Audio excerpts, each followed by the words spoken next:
जब विश्वामित्र जी पहुंचे मिथिला, तो मिथिला में भगवान श्री राम और लक्ष्मण जी मिथिला नगरिया देखने के लिए चल पड़े। गुरु जी स्थान पर रुके हैं, राम लक्ष्मण सोचे चलो आए हैं घूम कर आवें। तो जैसे ही राम और लक्ष्मण मिथिला नगर घूमने के लिए चले, तो मिथिला की नारियों ने, गोपियों ने, सखियों ने देखा, वाह कितने सुंदर हैं ये। एक सखी ने कहा कौन है ये, दूसरी ने कहा अयोध्या से आए हैं। क्या नाम है इनका? राम लक्ष्मण इनका नाम है। अच्छा ये राम लक्ष्मण है। एक सखी दौड़ी दौड़ी आई, सुनो सुनो सुनो,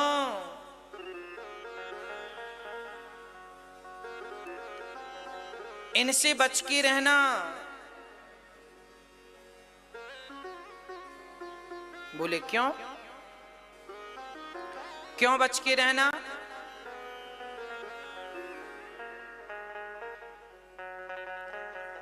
बोले ये कोई प्रसाद वगैरह दें तो मत खा लेना। क्यों? इन्होंने खीर वीर तो नहीं खिलाई तुम लोगों को? सखियां बोली क्या हुआ बता तो सही, क्यों ऐसा बार आ गई है, पागल हो गई है, क्यों पूछ रही है? सखियों से कहा सुनो, ये अयोध्या के हैं राम, इनके हाथ से कुछ खा मत लेना धोखे से।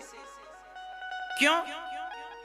अब राम लक्ष्मण धीरे धीरे चलने लगे। ये ऐसा क्यों बोल रही हैं? राम लक्ष्मण घबरा गए। राम राम राम, हमारे बारे में यहां हल्ला क्या चल रहा है? सखियां बोली बोल तो सही, क्यों ना खाएं?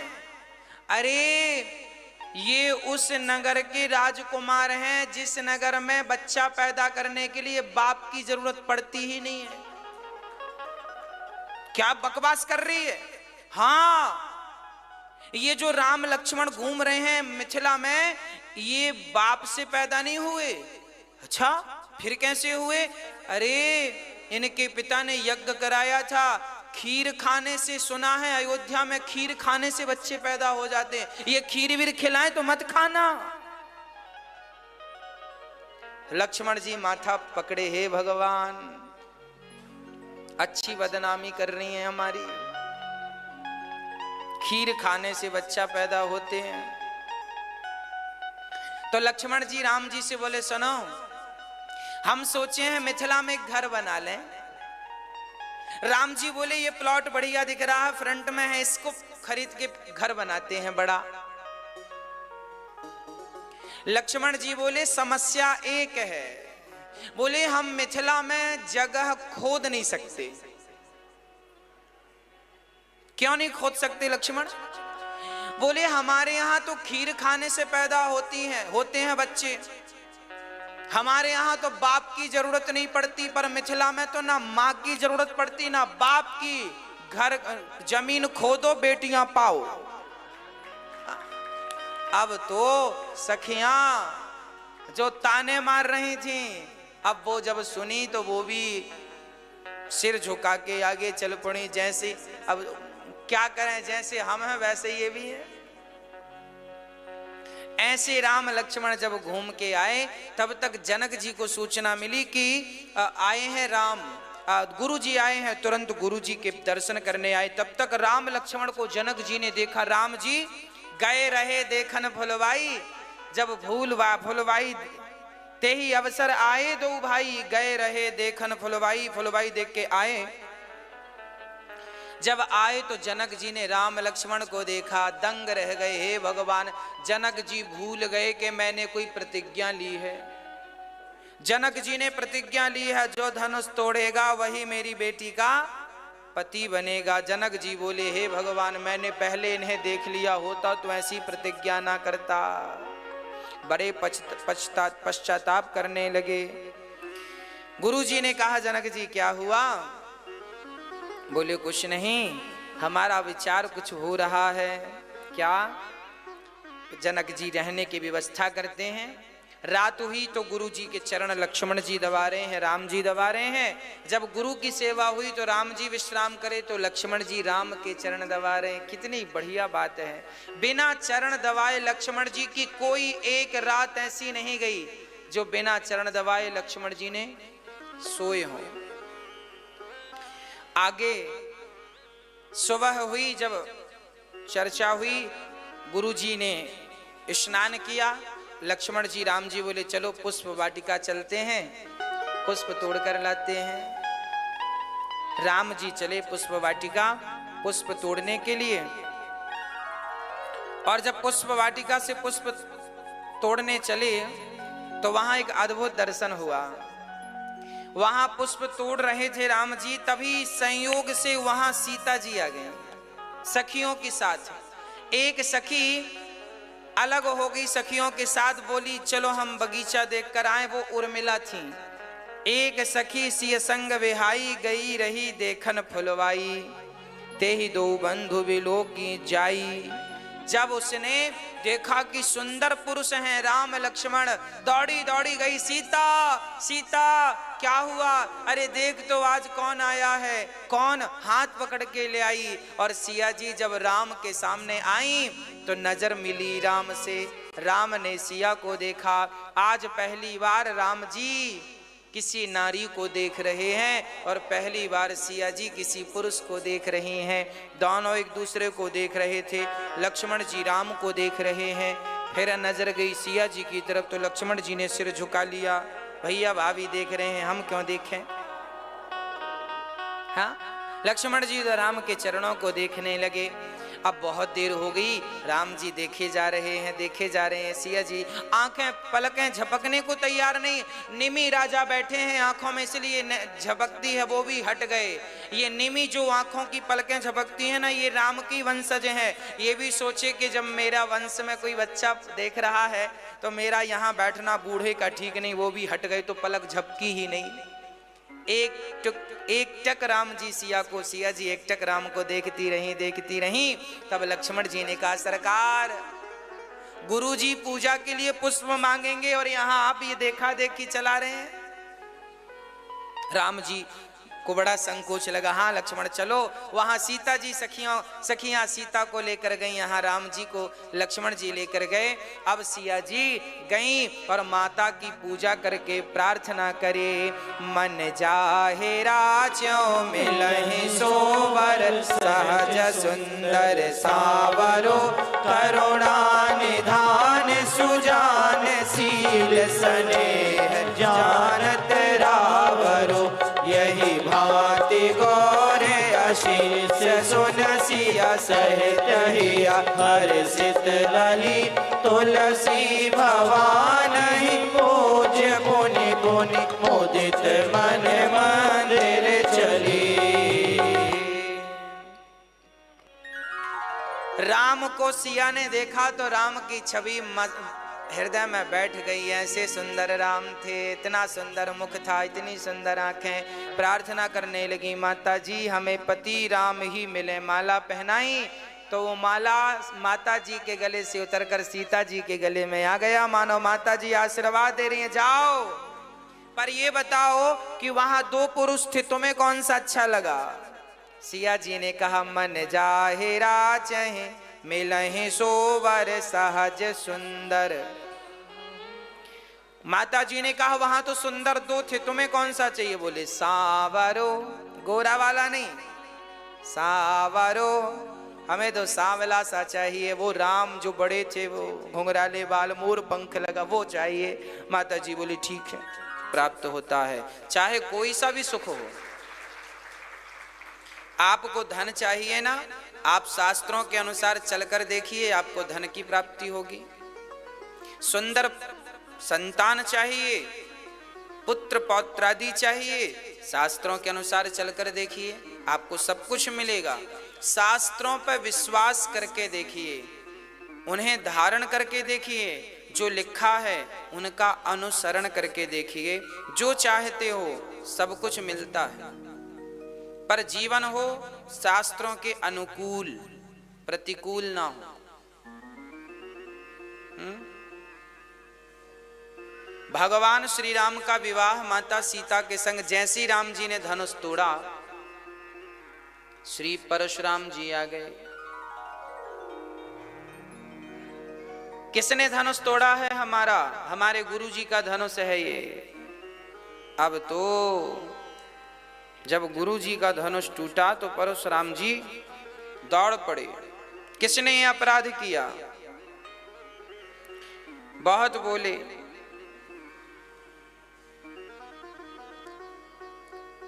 बहुत गुस्सा आई श्री परशुराम जी को। लक्ष्मण जी ने मोर्चा संभाला। गुरुजी राम राम। परशुराम जी बोले राम राम। कौन हो तुम? हम दशरथ के पुत्र हैं। तो धनुष किसने तोड़ा? लक्ष्मण जी बोले कि पहले राम जी बोले कौन ने धनुष तोड़ा? तो राम जी बोले नाथ शंभु धनु भंजनिहारा हुए है को एक दास तुम्हारा। कोई आपका दास होगा जिसने धनुष तोड़ा है, और किसमें ताकत है कि वो इस धनुष को तोड़ सके? उठा भी तो नहीं। भूप सहस 10 एक ही वारा लगे उठावन टरहिना तारा। हिलाने से हिला भी नहीं ये धनुआ। बड़ा कष्ट उठाया उठाने वालों ने। रावण की तो उंगली दब गई। रावण उठाने चला तो उंगली दब गई। ऐसा अन्य ग्रंथों में वर्णन है। रामचरितमानस में तो लिखा है कि रावण ने धनुष छुआ भी नहीं। रावण भी आया था सीता स्वयंवर में, रावण भी आया था, पर रावण ने धनुष छुआ नहीं। पर अन्य जगह वर्णन मिलता है कि रावण की भी उंगली दब गई थी। उसने भी ट्राई किया तो उंगली दब गई। थोड़ा सा हिलाया उंगली फंस गई, वो निकाला निकली नहीं। हाँ, बड़े जतन से फिर राम जी की कृपा हुई। राम जी ने उठाया तो रावण की उंगली निकली। राम और रावण की प्रथम भेंट जनकपुर में हुई थी। रावण आया था सीता स्वयंवर में, राम जी भी पहुंचे सीता स्वयंवर में। दोनों की भेंट हो गई। रावण ने राम जी से कहा सरकार कभी आओ लंका में आपके चरण पड़े। राम जी बोले हम नहीं आएंगे। रावण बोला नहीं आओगे तो हम अपने तरीके से ले आएंगे।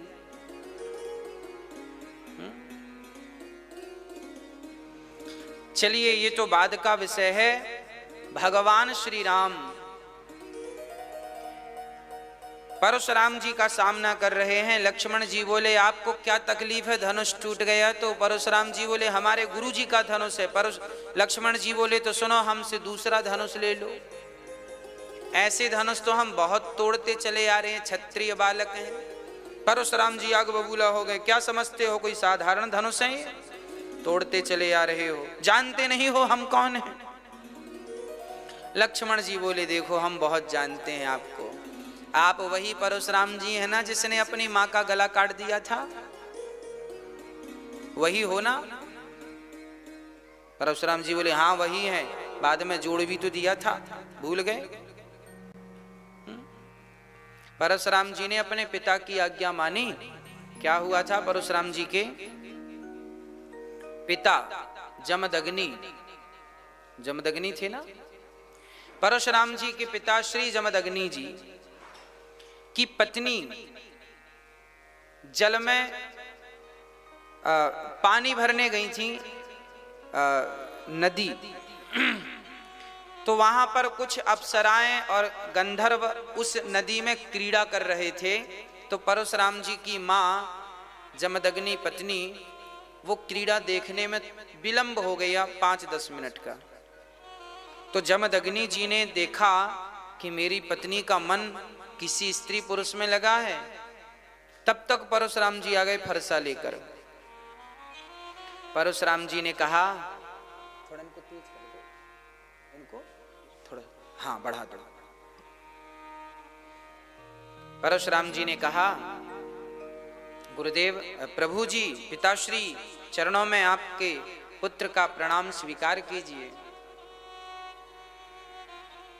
जमदग्नि जी ने कहा, बेटा परशुराम जाओ, यदि तुम्हारी माँ किसी पुरुष की तरफ देख रही हो तो जाओ उसका सिर काट के ले आओ, यह पिता की आज्ञा। परशुराम जी गए तो सचमुच इनकी माँ, वहां कुछ लोग स्नान कर रहे थे तो उनको देख रही थी। अच्छा, वो तो देख रही थी यूं, भाई आदमी तालाब में नदी में कोई नहाता है तो उछल कूद करता है, छलांग लगाता, कोई भी स्वाभाविक सी बात है, देखने लगता कैसे कूद रहे हैं ये लोग। परशुराम जी गए और अपनी माँ का सिर काट दिया, अपने फरसे से सिर काट के ले आए, माँ को उठा के ले भी आए, चरणों में रख दिया, बोले ये रही माँ, ये रहा माँ का सिर। परशुराम जी के पिता जमदग्नि बड़े प्रसन्न हुए, वाह ऐसा आज्ञाकारी पुत्र जो पिता की हर बात मानता हो, बेटा मैं बड़ा प्रसन्न हूं, बोलो तुम्हें क्या चाहिए। तो परशुराम जी ने कहा, हमारी माँ को जीवित कर दो, यही चाहते हैं। तो परशुराम जी के कहने पर उनकी पितृभक्ति को देखकर उनके पिता ने अपनी पत्नी को गायत्री मंत्र पढ़कर, जो गायत्री मंत्र आप लोग पढ़ते हैं ना, जपते हैं, उस गायत्री मंत्र को पढ़कर, एक मंत्र पढ़ा था ओनली, और मंत्र पढ़कर जल छोड़ दिया पत्नी के ऊपर, तो पत्नी जीवित हो गई थी। मरे को जीवित करने की ताकत ये गायत्री मंत्र रखता है, इसलिए इस गायत्री मंत्र का जाप हर क्षण हर समय नहीं किया जाता, बड़ा पावरफुल है ये मंत्र, सबको इसका जाप नहीं करना चाहिए। यदि करो तो ये बड़े विचार से करो। राम राम तो आप कभी भी जप सकते हैं, फायदा ही करेगा, पर गायत्री मंत्र को आप पवित्रावस्था में जपा, गलत स्थान पर जपा तो वो नुकसानदायक भी है। जैसे बिजली का तार प्रकाश तो देता है ना, बल्ब इत्यादि लगा दो, और वही बिजली का तार कोई पकड़ ले तो मार भी डालता है। तो फायदे जितने हैं नुकसान भी उतने हैं। गायत्री मंत्र तो बिजली का तार है, फायदे तो बहुत हैं, पर कोई गलत ढंग से पकड़ ले तो मर भी जाता है, अर्थात उसके दुष्परिणाम हैं। इसलिए गायत्री मंत्र उन्हीं को पढ़ना चाहिए जिनका यज्ञोपवीत संस्कार हुआ है। गायत्री मंत्र उन्हीं को पढ़ना चाहिए जिनका यज्ञोपवीत संस्कार हुआ है। और गायत्री मंत्र सिर्फ दिन में पढ़ा जाता है, रात को नहीं जपा जाता, क्योंकि ये वेद मंत्र है और वेद को रात में पढ़ने की आज्ञा शास्त्र नहीं देते, है ना। वेद मंत्र गायत्री कब करना चाहिए? गायत्री 3 बार, सुबह दोपहर शाम, त्रिकाल संध्या, सूर्य भगवान को अर्घ्य देकर प्राणायाम करके फिर गायत्री मंत्र पढ़ना चाहिए। गायत्री मंत्र पढ़ने के पहले सूर्य अर्घ्य देना जरूरी है, सूर्य अर्घ्य देकर प्राणायाम करना जरूरी है। प्राणायाम करने के बाद शिखा बंधन, जिसकी शिखा है, जिसके गले कंधे पर यज्ञोपवीत है, जिसने लंगोटी लगा रखी हो, है ना, कांच इत्यादि, वह गायत्री मंत्र का अधिकारी होता है। यदि आप ये नियम फॉलो कर सकें तो गायत्री मंत्र जप सकते हैं, और ये नियम फॉलो ना हो तो फिर राम राम ही जपो, इसी से कल्याण है। ठीक है। श्री परशुराम जी, अब इसका अर्थ ये नहीं है कि परशुराम जी ने अपनी माँ का सिर काट दिया तो आप भी अपने माँ का सिर काटो, बोले हम भी पिता के भगत हैं। वो परशुराम जी थे और माँ का सिर कटने के बाद उसे जिंदा भी किया। क्या तुम्हारी ताकत है जिंदा करने की? यदि जिंदा करने की ताकत है तब तो काट देना, और जिंदा करने की ताकत नहीं है तो दिल भी मत दुखाना, याद रखिएगा। ये कोई सामान्य लोग नहीं हैं, परशुराम जी भगवान नारायण के ही अवतार हैं, है ना। तो परशुराम जी, लक्ष्मण जी कहते हैं आप वही परशुराम जी हो ना जिन्होंने अपनी माँ का सिर काट दिया? हाँ वही है।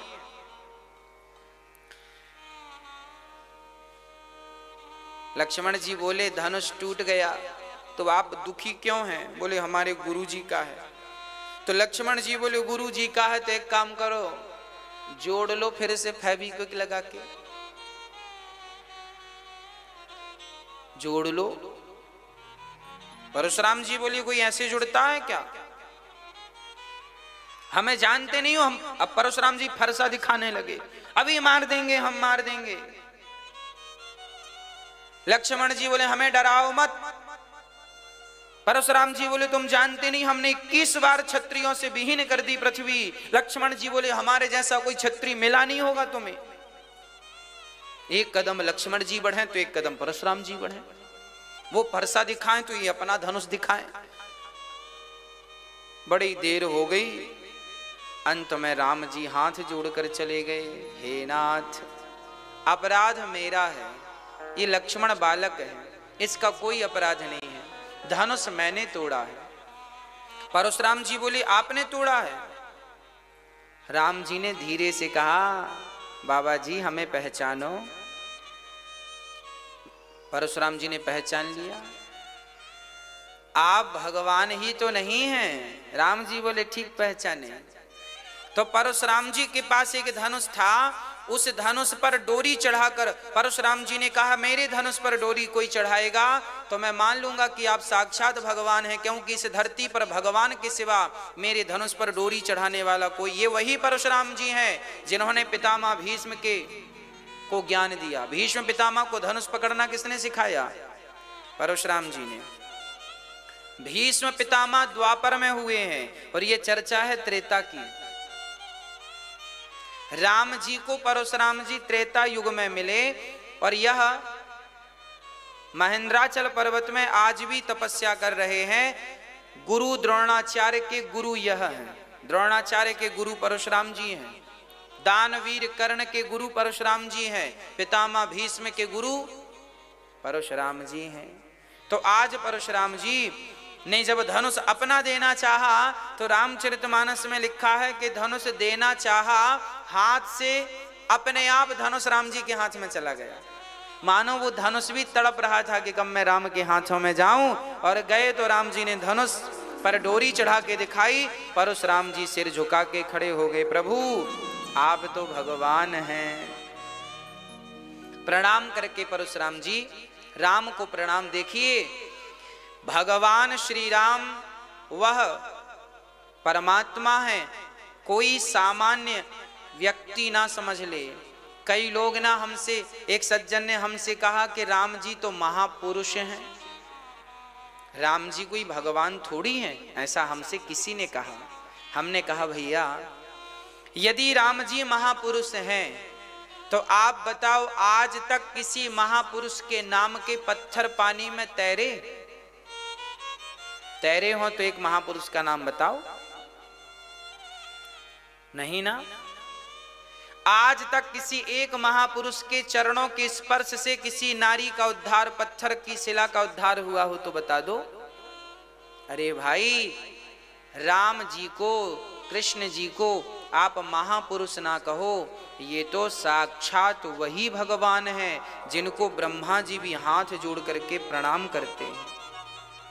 ब्रह्मा जी हों, शिव जी हों, स्तुति जिनकी करते हैं। तो फिर किसी ने कहा कि वो भगवान तो निराकार है, वो क्यों आएंगे? अरे भाई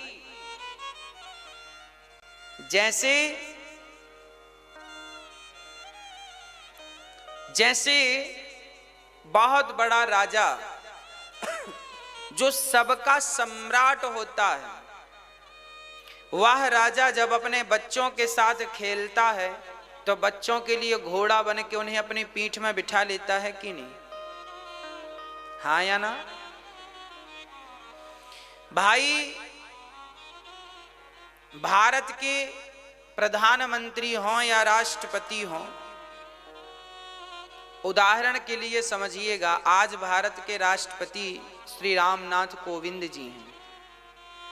जब ये अपने घर जाते होंगे, हमारे लिए तो राष्ट्रपति हैं, हमारे लिए तो बड़े सम्माननीय व्यक्ति हैं, आपके लिए भी हैं, पर जब ये अपने घर जाते होंगे और इनका नाती इनकी गोद में आता होगा और कहता होगा कि हमें आपकी पीठ में बैठना है, तो राष्ट्रपति जी बैल बन जाते होंगे और नाती उनकी पीठ में बैठ के चलता होगा। हाँ या ना? तो हम सबके लिए तो माननीय वंदनीय राष्ट्रपति जी हैं, पर अपने नाती के लिए तो उनके दादा ही है ना। और दादा तो बैल भी बन जाए, घोड़ा भी बन जाए, चल अपने पीठ पर बिठा के तुझे 4 कदम घुमाऊं। क्यों घुमाऊं? उसकी खुशी के लिए। इससे क्या होता है? बच्चे की खुशी होती है। जैसे बच्चे की खुशी के लिए दादा घोड़ा बन जाता है, पिता घोड़ा बन जाता है केवल बच्चों की खुशी के लिए, उसी प्रकार वह निर्गुण निराकार परमात्मा भक्तों की खुशी के लिए आज सगुण साकार बन करके प्रकट हो गया है। 2 हाथ 2 पांव वाला बन के प्रकट हो गया है, आपकी और मेरे जैसा बन के प्रकट हो गया है। अब वो दिखता तो मेरे और आपके जैसा है। अब कोई कहे कि ये कैसे राष्ट्रपति हैं बताओ, बैल बने हैं? ये कैसे राष्ट्रपति हैं बताओ, घोड़ा बने हैं? अरे भाई, वो राष्ट्रपति ही हैं, बच्चों के प्यार के सामने घोड़ा बने हैं। उसी प्रकार वह निर्गुण निराकार परमात्मा ही भक्तों के प्यार के कारण सगुण साकार बन करके लीला मात्र कर रहे हैं। ये तो लीला है। खग जाने खग ही की भाषा, सबके बस की बातें भी तो नहीं है ना, है ना। इसलिए श्री राम संदेह का नहीं, श्रद्धा का विषय है। इसे श्रद्धा से समझिए, समझने का प्रयास करिए। प्रिय भक्तों, जब दशरथ जी महाराज के यहां अब चले गए तो तैयारियां होने लगी। सिया जी ने माला पहनाया है, राम जी बड़े प्रसन्न भये। अब जनकपुर से एक व्यक्ति पत्रिका लेकर के गया। कहां? दशरथ जी के आंगन में। दशरथ जी बधाई हो, खबर मिली जनकपुर से लोग संदेशा लेकर आए हैं। पत्रिका पढ़ी गई राज दरबार में, लिखा था दशरथ पुत्र राम ने धनुष तोड़ दिया है, सिया से विवाह होना है, फलानी तारीख फिक्स हुई है। इस तारीख में विवाह फिक्स हुआ है, गुरुजनों ने किया है, कृपया आप बारात लेके पधारें। अब तो राम जी की बारात चली, दशरथ जी ने सारा सामान इकट्ठा किया और गांव के बच्चों से लेके बूढ़े तक अब बारात में चल पड़े। झूम झूम के बाजा बज रहे हैं, रथ पे रथ, सोने के रथ, चांदी के रथ, खूब रथ तैयार भये, नगर के लोग तैयार भये और बारात चली। अद्भुत बारात थी, है ना। अब जब बारात चली तो रास्ते में लोगों ने पूछा, भैया बारात किसकी है? लोगों ने कहा राम जी की बारात। तो गांव वालों ने पूछा कि फिर दुल्हा कहां है? अब बताओ, दशरथ जी से किसी ने पूछा होगा कि भैया बारात तो ले जा रहे हो, दुल्हा कहां है? तो दशरथ जी ने क्या जवाब दिया होगा? क्या कहा होगा? दुल्हा तो नहीं है। अरे नहीं है, इसे क्या मतलब है? हाँ हाँ, दुल्हा पहले ससुराल में। अरे पहली ऐसी बारात के दुल्हा पहले ही से ससुराल में। बारात जा रही थी, परंतु बारात तो थी पर दुल्हा नहीं था। पानी बरस रहा था पर बूंदें नहीं थी। पंचायत बैठी थी पर न्याय नहीं था। ये 3 घटनाएं अक्सर लोग पूछा करते हैं, कहां कहां की घटनाएं हैं। बारात जा रही थी पर दुल्हा नहीं था, ये तो राम की घटना है कि दशरथ जी बारात लेकर जा रहे हैं। शत्रुघ्न और भरत जी तो हैं। अरे पहले से पता होता कि इनका भी विवाह होना तो इन्हें ही दूल्हा बना लेते, पर दशरथ जी को तो ये पता था राम का विवाह है, लक्ष्मण का भी अभी फिक्स नहीं हुआ। वो तो जनक जी जब चारों को देखेंगे तब उनके दिमाग में बात आएगी कि ये 4 हैं और हमारी छोरियां भी 4 हैं। बार बार का खर्चा कौन करे, एक बार में ही निपटाओ, है ना। अब बारात चली पर दुल्हा नहीं, पानी बरस रहा था पर बूंदें नहीं। जब भगवान श्री कृष्ण ने गोवर्धन उठाया था तब इंद्र ने मूसलाधार पानी बरसाया। पानी तो बरस रहा था पर बूंदें कहां चली गई पता नहीं। अगस्त जी पी गए। और तीसरी बात है कि पंचायत बैठी थी परंतु न्याय नहीं था। ये प्रसंग है द्रौपदी का। द्रौपदी पंचायत, पांचों पांडव बैठे थे, बड़े बड़े पंचायती लोग बैठे थे, पर न्याय नहीं था। ये तीन घटनाएं, जिसमें एक घटना पर हम चर्चा करें, एक बात पर विचार करें। जनक जी के यहाँ बारात पहुंची। अब जनक जी ने बड़ा स्वागत सम्मान किया। अच्छा, दशरथ जी जब एक गांव से निकले तो बोले कि भाई दुल्हा तो आगे है। लोगों ने बड़ी हंसी उड़ाई। तो दशरथ जी को लगा बात तो सही है। तो दशरथ जी ने भरत को आगे के रथ में बिठाल दिया दुल्हा बना के। कोई पूछे दुल्हा कहाँ, बोली ये बैठ। अब किस किस को बताएंगे कि दुल्हा पहले से है, तो समाधान तो निकालना पड़ेगा। तो भरत को दुल्हा बना के बिठाल दिया। अब भरत जी दुल्हा बन के बैठे हैं, चल रही है बारात, चल रही है। चलती चलती जनकपुर पहुंची। और जब जनकपुर पहुंची, बड़ा अद्भुत दर्शन। जनक जी ने स्वागत किया दशरथ जी का। वाह, अद्भुत नजारा। जनक जी का भी क्या सुंदर नगर था।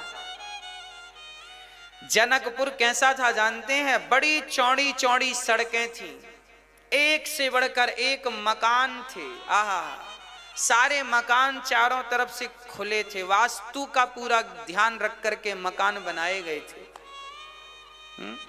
आप लोग भी मकान बनाया करो तो जरा मकान बनाने के पहले एक छोटा सा विचार कर लिया करो, है ना। आजकल हम देखते हैं लोग मकान बनाते हैं ना, तो सामने की सड़क में जितना कब्जा कर सकते हैं कर लेते हैं। इनको बोलते हैं मूसर, मूर्ख। आपने देखा होगा, सामने यदि 10 फीट की सड़क है और सड़क के किनारे कोई घर बना रहा है, तो वो 2 फीट दबा लेता है। सड़क पे ही कब्जा कर लिया। अब जब टूटेंगे सो बाद में देखी जाएगी, पर पहले तो समस्या हो ही गई। कई गलियां तो ऐसी हो गई, लोगों ने ऐसा कब्जा कर लिया। अब देखना, ऐसा कब्जा कर लिया कि कार घर में खरीद कर लाए तो कार घर तक ही नहीं पहुंचती, क्योंकि सड़क नहीं है। कार तो है, पर कार को घर तक ले जाने के लिए सड़क में कब्जा कर लिया। 1 फीट इस तरफ वाले ने दबा लिया, 1 फीट इस तरफ वाले ने दबा लिया। और जो ज्यादा दमदार है वो 2 और 3 फीट भी सड़क दबा लेता है। आप लोगों ने तो नहीं दबाई? हाँ, लोग अपने आप को बड़ा होशियार समझते हैं। हमने सड़क दबा ली, हम बड़े होशियार हैं। तुम गधे हो। गधे इसलिए हो कि कल को तुम्हारी बेटी जब विदा होगी ना, तो तुम्हारे द्वार पर गाड़ी भी नहीं आएगी कि तुम द्वार के सामने बेटी को बिठा सको, विदाई दे सको। पैदल ले जाना पड़ेगा बेटी को चौराहे तक, जहां तक गाड़ी आ रही है। तो इनको मूर्ख कहेंगे कि होशियार कहेंगे? हाँ, समझदार वह है जो घर बनाते समय अपनी जगह, आपका प्लॉट में भी कम से कम वो घर सबसे उत्तम होता है जिस घर की चारों तरफ आप परिक्रमा लगा लें। याद रखिएगा, वास्तु कहता है कि घर बनाते समय घर ऐसा बनाइएगा जिस घर की आप सारी परिक्रमा लगा लें। भले 2-2 फीट जगह छोड़ो चारों तरफ, पर चारों तरफ जगह छोड़ोगे। जिस घर में चारों तरफ से प्रकाश मिलेगा उस घर में कोई भी वास्तु दोष काम नहीं करता, है ना। कोई भी वास्तु दोष काम नहीं करता यदि घर की इसलिए पहले के जमाने में घर ऐसे ही बनते थे। आगे आंगन होता था, पीछे बाड़ी होती थी, है ना। चलो चारों तरफ से ना खोल सको तो आगे और पीछे से तो घर को ओपन रखो, अर्थात पीछे भी थोड़ी सी जगह छूटी हो। आगे भी आंगन वाले घर बहुत शुद्ध माने जाते थे, इसलिए हमारे भारत में पहले आंगन वाले घर ही बनते थे। उन घर में कोई वास्तु का दोष नहीं होता था, घर में बड़ी खुशियां होती थी, बड़ा सुख मिलता था। आज के घर तो वास्तु का ध्यान जो रखते हैं सो बढ़िया है, जो नहीं रखते तो फिर बड़ा परेशान होते हैं, है ना। किस दिशा में क्या होना चाहिए ये विचार कर लो। घर बनाने के पहले एक बार कोई समझदार से पूछ लो। और आजकल तो YouTube का जमाना है साहब, सब चीजें मिल जाती हैं घर बैठे, कहीं जाने की जरूरत नहीं। कहां पर क्या बनाना है, घर की किस दिशा में रसोई होनी चाहिए, रसोई आग्नेय कोण में होनी चाहिए। आग्नेय कोण किसे कहते हैं? दक्षिण और पूरब का जो कोना है उसे आग्नेय कोण कहते हैं। दक्षिण दिशा और पूरब दिशा का जो कोना है उस दिशा में रसोई होनी चाहिए। पूजा कहाँ होनी चाहिए? ईशान कोण में। पूरब और उत्तर का जो कोना है उसमें रसोई होनी चाहिए। पूजा का काम होना ईशान कोण में।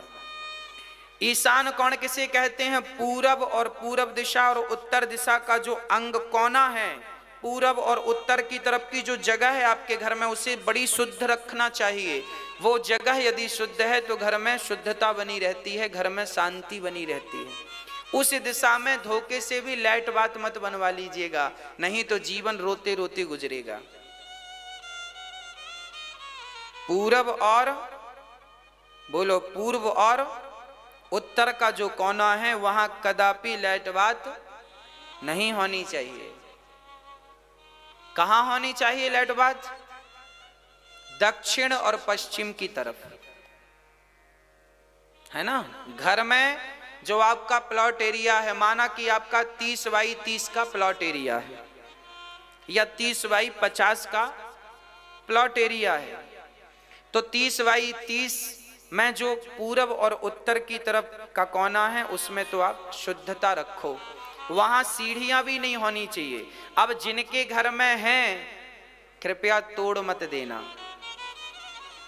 हम तो आगे के लिए बता रहे हैं कि जब भी आप नया घर बनाओ, भगवान करे जल्दी से बनाओ, तो इन छोटे छोटे वास्तुओं का ध्यान रखोगे तो आपका जीवन सुखमय होगा। और घर में जो मध्य भाग है घर का, 30 बाई 30 के जो प्लॉट एरिया में जो केंद्र बिंदु बीच सेंटर है, उस बीच सेंटर को खाली ही रखना चाहिए। वो ब्रह्म स्थान माना जाता है ना। वो बीच का सेंटर खाली हो। वास्तु एक देवता का नाम है, वास्तु एक देवता का नाम है। तो आप ध्यान दें कि वास्तु देवता का पेट, पेट मतलब सेंटर, हमारे शरीर में सेंटर में पेट है कि नहीं? ऐसे आपके मकान में जो सेंटर पॉइंट है प्लॉट एरिया का, जो बीच है, वो ब्रह्म स्थान माना गया। उसे खाली रखिएगा, उसमें बैठ के आप भोजन इत्यादि कर सकते हैं। बैठक हॉल बना लीजिएगा, ठीक है। वहां खाली रहने से क्या होता है कि घर में बिल्कुल आनंद होता है। वास्तु जहां आप रहते हैं ना, उस भूमि का भी बहुत बड़ा प्रभाव पड़ता है जीवन में। बच्चों को कहां बैठ के पढ़ना चाहिए, ये भी शास्त्र हमारे दर्पण है, सब चीज बताते हैं। बच्चों का पढ़ाई का कमरा कहाँ हो, कहाँ बैठकर पढ़ें, किस दिशा में बैठकर पढ़ें। बच्चों के पढ़ते समय उनका मुख पूरब दिशा की तरफ होना चाहिए, पूर्व दिशा हो या उत्तर दिशा हो, और ईशान की तरफ ही वो रहें। पढ़ाई का कमरा ईशान की तरफ ही रहे, तब पढ़ाई में मन लगता है। दक्षिण की तरफ ना रहे, ठीक है। छोटी छोटी, यदि किसी के घर में कोई वास्तु की प्रॉब्लम है तो घर में तुलसी लगा देने से, आम का वृक्ष गमले में लगा देने से वास्तु का दोष मिट जाता है। पर जब नया बनाओ तो पूरा ध्यान रखो, जो बन गया है उसका सब छोड़ो, तोड़ फोड़ मत करिएगा, है ना।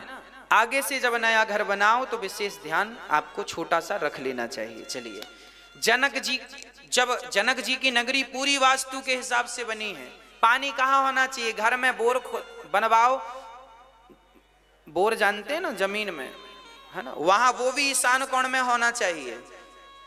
ईशान कोण में पानी, जल देवता है ना, तो जल का वास तो ईशान में होना चाहिए, अग्नि का वास आग्नेय में होना चाहिए। चलिए,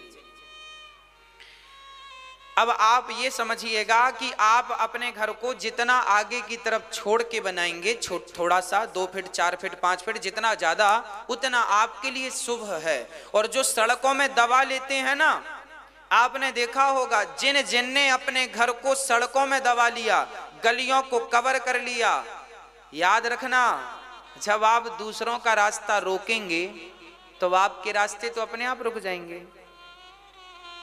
क्या कह रहे हैं?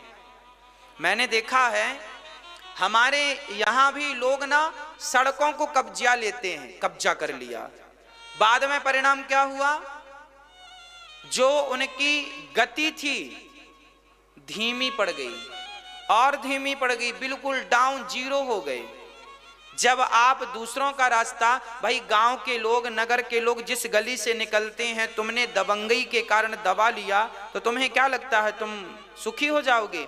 जब लोगों का रास्ता अवरुद्ध करोगे तो तुम्हारे रास्ते अवरुद्ध नहीं होंगे। कॉमन सेंस है। इसलिए रास्तों को कभी ना दबाना चाहिए। 2 फीट 4 फीट और आप छोड़िए, ताकि कल को अपने घर के बाहर गाड़ी खड़ी कर सकें तो आपके लिए पर्याप्त जगह होनी चाहिए, ताकि आप कोई दिक्कत ना हो। बार बार थोड़ी घर के अंदर गाड़ी डालता है आदमी, अरे बाहर खड़ी रहती है दिन में, तो बाहर गाड़ी खड़ी हो इसके लिए तो पर्याप्त जगह हो। सड़कों को दबाने से आपका जीवन दब जाता है, आपकी तरक्की रुक जाती है, ऐसा वास्तु कहता है, हम नहीं कहते। जनक जी के नगर में सड़कों का वर्णन है रामचरितमानस में। बड़ी चौड़ी चौड़ी सड़कें हैं, हरा भरा है, सड़कों के किनारे हरियाली है। आज जैसा लोग कहते हैं अमेरिका में है, लंदन में है, अरे भाई ये सब पहले भारत में था। पहले चौड़ी चौड़ी सड़कें हुआ करती थी। मोहनजोदड़ो हड़प्पा संस्कृति के जमाने में भी सड़कें चौड़ी चौड़ी का वर्णन मिलता है। सड़कें चौड़ी हों, सड़कों के किनारे बाग बगीचे लगे हों, पेड़ पौधे लगे हों, फिर घर बनते थे, है ना। बड़ा सुंदर वर्णन है। राम जी, जनक जी ने श्री भरत दशरथ जी से कहा कि अब हमारी बेटियां 4 हैं, आपके पुत्र भी 4 हैं, आपकी आज्ञा हो तो चारों का विवाह संपन्न किया जाए। जनक जी से जब ने ये प्रस्ताव जनक जी ने रखा तो गुरुजनों से पूछा वशिष्ठ जी से। वशिष्ठ जी बोले इससे बढ़िया कोई शुभ लग्न नहीं है, कर दो। 4 मंडप गाड़े गए और चारों दुल्हा, आज चारों दुल्हा बैठे हैं, है ना। बैठे तो चारों दुल्हा हैं, पर सबसे बढ़िया कौन से दुल्हा हैं? चारों ही कमाल, पर बड़का ने तो कमाल कर दियो। हाँ, बड़का, छुटका, छुटका कौन और बड़का कौन?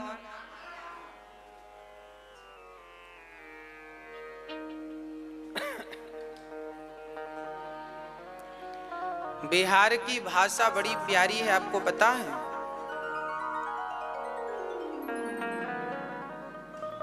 बिहार का व्यक्ति जब बोलता है, अच्छा बड़े गुस्से में बोले तो भी लगता नहीं कि व्यक्ति गुस्से में बात कर रहा। बिहार की भाषा बड़ी मधुर है, बड़ी मीठी है। जैसे ब्रज की भाषा बड़ी मीठी है। सबसे बढ़िया भाषा है पूरे भारत में ब्रज की भाषा, ब्रज भाषा। अवधी भाषा भी बड़ी सुंदर है, पर बिहार की भाषा भी बड़ी अद्भुत है।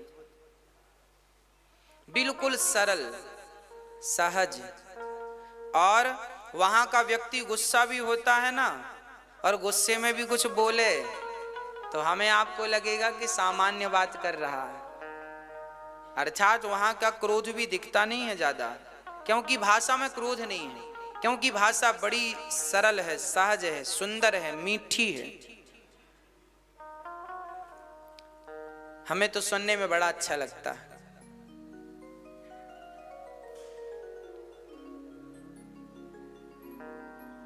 आइबो खाइबो,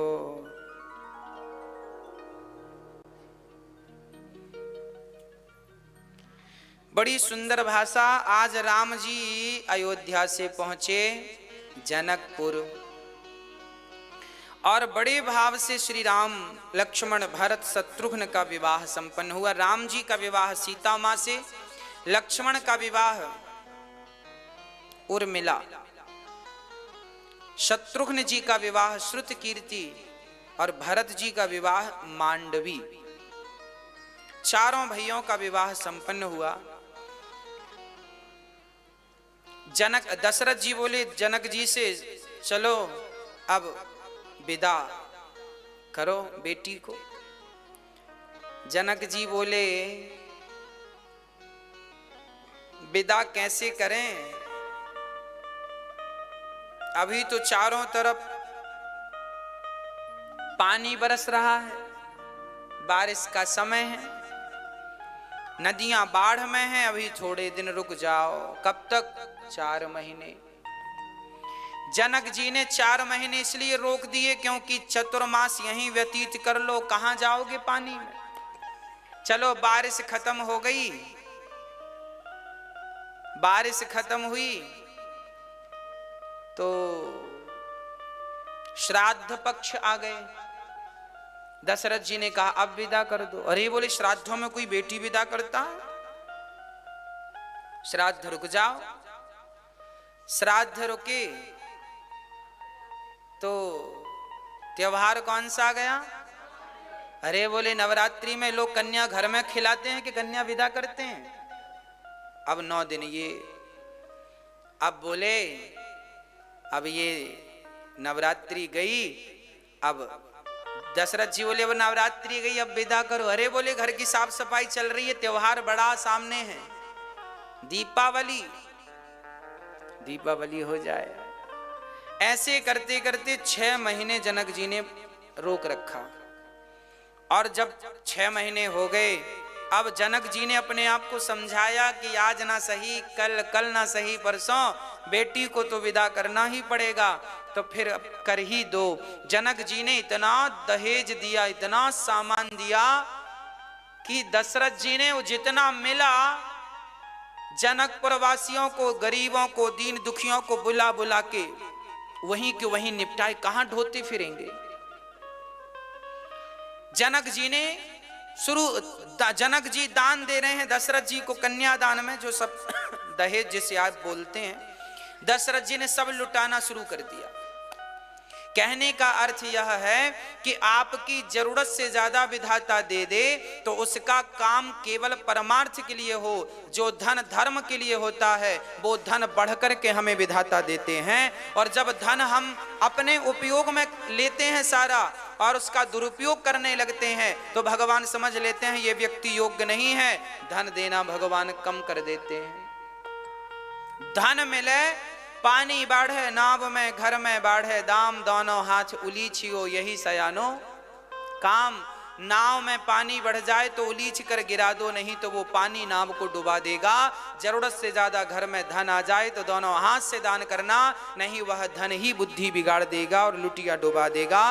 धन से अधर्म भी होता है, धन से धर्म भी होता है, करना क्या है मर्जी आपकी है ना।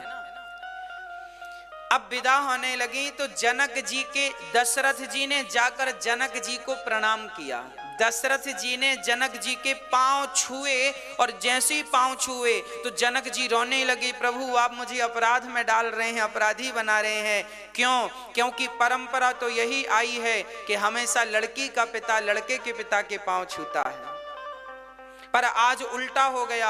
आज लड़के के पिता दशरथ जी ने लड़की के पिता जनक जी के पांव छू लिए। और जब पांव छुए तो जनक जी ने कहा मुझे पाप में क्यों डाल दिया भगवान आपने। तब जनक जी से दशरथ जी ने कहा प्रभु मैं ही आपके पांव पड़ूंगा क्योंकि बड़े आप हैं। मैं बड़ा कैसे, मैं तो लड़की का पिता हूं। लड़की का पिता तो हमेशा छोटा होता है, लड़का का पिता बड़ा होता है। हाँ ना, हमेशा हमेशा दशरथ जी ने कहा जनक जी सुनो,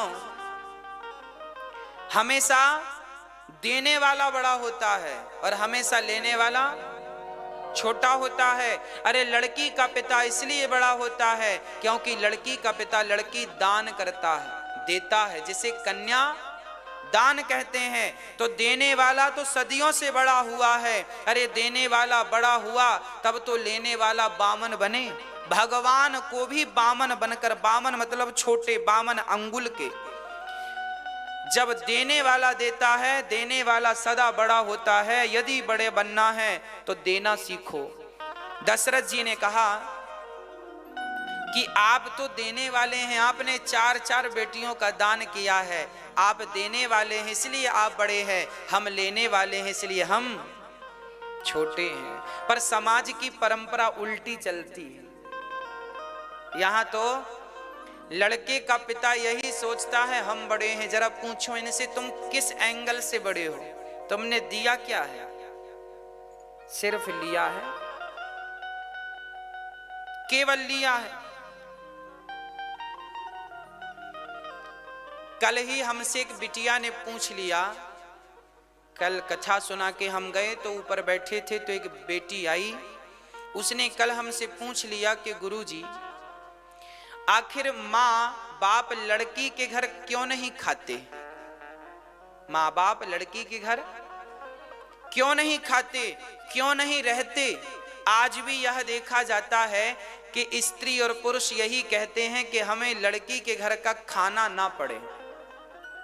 तो लड़कियां पूछती हैं कि गुरुजी ऐसा कौन सा गुनाह किया है हमने जो हमारे घर का माँ बाप खाते भी नहीं? तो इसका समाधान यह है, हमने उससे कहा बेटा लड़की, आपके माता पिता ने लड़की का दान किया है और जिसे हम दान कर देते हैं तो दिए हुए दान से फिर हम वापस कुछ लेते नहीं हैं। आपने हमें 5 रुपए दान कर दिया तो 5 रुपए दान करने के बाद आप ये थोड़ी कहेंगे कि आप 1 रुपए वापस कर दो। दान कर दिया सो दिया हुआ दान वापस नहीं लिया जाता। यदि लेता है कोई तो पाप का अधिकारी बनता है। इसलिए लड़की का दान कर दिया है और जब दान दे दिया, कन्या दान कर दिया, तो दिए हुए दान के फिर रोटी खाना शोभा नहीं देता है ना। इसलिए माँ बाप लड़की के घर नहीं खाते क्योंकि दान किया है। हाँ, पर मजबूरी है तो फिर कोई समस्या नहीं है। ऐसा बहुत बड़ा दोष नहीं है कि अब नहीं ही खाना चाहिए।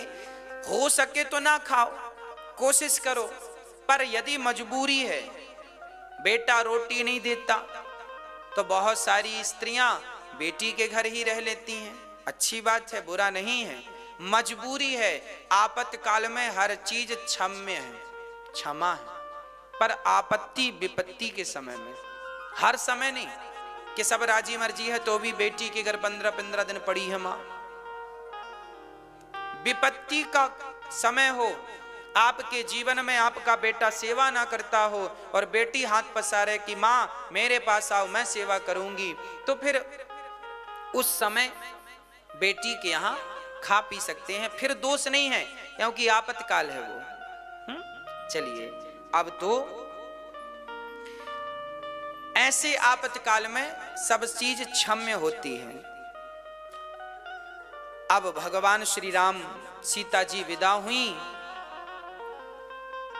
आप अपने बच्चों को संस्कार जरूर दीजिएगा। संस्कार कौन सा? दशरथ जी ने मांगा कुछ नहीं, पर जनक जी ने दिया बहुत कुछ, बहुत कुछ जनक जी ने दिया। लड़की का पिता जो दे दे राजी मर्जी से रख लो, मांगा ना करो। दहेज जैसी भिक्षा हमें नहीं लेनी चाहिए। आप अपने बच्चों को मेरी माँ इतना स्वावलंबी बनाओ, इतना संस्कारी बनाओ। देखो मेरी माँ, भारत को यदि बदलना है तो आप और हम सबको बदलना पड़ेगा। हमारी सोच बदलनी होगी, हमें अपनी सोच पर काम करना पड़ेगा, अपनी विचारधाराओं पर काम करना पड़ेगा। हम कैसा सोचते हैं, कैसा करते हैं, इन बातों पे हमें विचार करना पड़ेगा।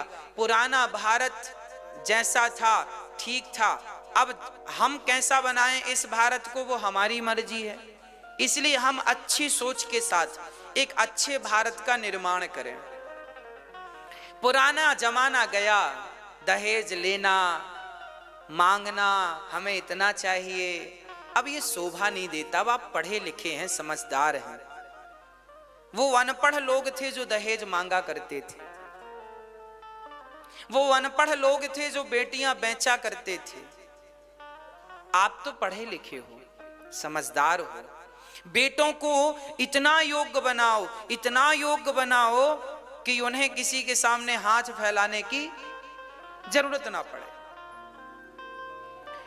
आज माँ बाप की गलती यह हो जाती है कि माँ बाप बच्चों को योग्य नहीं बनाते। आपने बच्चों को सेट कर रखा है कि आपको इतना ही करना है। आज माँ बाप सिखाते हैं, बेटा तुम्हें नौकरी करनी है, वो भी सरकारी नौकरी करनी है। आपने बेटों का माइंड सेट कर रखा है, तुम्हें सरकारी नौकरी करनी है। क्यों करनी है सरकारी नौकरी? अपना प्राइवेट बिजनेस क्यों नहीं करना? क्यों नहीं तुम्हें स्कूल बनाना है? क्यों नहीं तुम्हें हॉस्पिटल बनाना है? क्यों नहीं तुम्हें उद्योगपति बनना है? क्यों नहीं तुम फैक्ट्रियां डाल रहे हो बढ़िया बढ़िया? खिलौने भी चाइना से आ रहे हैं, तुम खिलौने की फैक्ट्री क्यों नहीं डाल रहे हो? भारत में जो चीजें विदेशों से आती हैं उन पर काम क्यों नहीं कर रहे हो? वो चीज भारत में बनने लगेंगी तो स्वाभाविक सी बात है विदेश से आना बंद हो जाएगा। आज हम लोग जो मोबाइल यूज करते हैं, ये बड़े दुख की बात है कि कोई बढ़िया सा मोबाइल भी भारत का नहीं है। हर मोबाइल मेड इन चाइना है। कोई भी मोबाइल आप उठाकर देख लो, जो भारत के मोबाइल थे, कुछ थे वो मार्केट में दिखते ही नहीं, बेचारे कहां चले गए। अब मोबाइल खरीदना हो तो बाहरी, अब सोचो 135 करोड़ की आबादी है, पर सारी मम्मियों को तो बेटा सरकारी बने, सरकारी। अरे काहे सरकारी नौकरी करे? मोबाइल बनाने की फैक्ट्री क्यों नहीं डाल रहे हैं आपके बच्चे? क्यों नहीं अपने देश की तरक्की में आप अपना योगदान दे रहे हैं? बड़ी बड़ी फैक्ट्री, इतना विवेकशील बनाओ बच्चों को, बड़े बड़े काम करें, छोटे छोटे काम। नौकरी 20,000 की नौकरी दे दो, सरकार 50,000 की नौकरी। क्यों 50,000 के पीछे पड़े हो? 50,000 क्यों कमाना है तुम्हें? 20 लाख रुपए महीना क्यों नहीं कमाना तुम्हें? 1 करोड़ रुपए महीना कमाओ ना, 10 करोड़ रुपए महीना कमाओ और सरकार को अच्छा खासा इनकम टैक्स दो ताकि सरकार भी मजबूत हो। हर आदमी आज फिक्स है, हमें 50,000 की नौकरी मिल जाए महीने की, महाराज हम सुखी हो जाएं। आदमी, भारत का व्यक्ति ना ऐसा नहीं था जैसा आज का है। भारत के व्यक्ति, भारत के लोगों की सोच बड़ी ऊंची हुआ करती थी। आज की सोच बिल्कुल संकीर्ण हो गई है। आप 50,000 से ज्यादा का सोचते भी नहीं है। कौन सोचता है बताओ? आजकल 10,000 की नौकरी मिल जाए तो लोगों को संतोष हो जाए, भैया 10,000 की, हाँ चलो हमें नौकरी मिले। कितने की? 10,000 की, महीने के 10,000। 20,000 रुपए मिल गई, बहुत बड़ी मिल गई। अरे भाई क्यों इतने तुम कमजोर हो?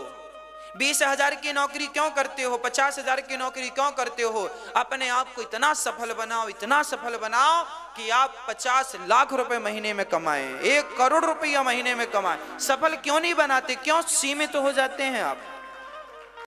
अपनी सोच को क्यों आपने सीमित कर रखा है?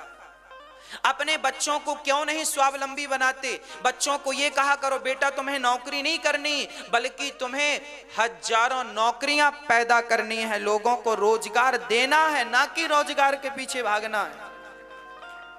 ऐसा बनाओ बच्चों को, आज से ही उन्हें शिक्षा दो। उनके माइंड में ये चीज सेट करो कि तुम्हें नौकरियां देनी है। अभी आपने माइंड सेट कर रखा है तुम्हें सरकारी नौकरी करनी है।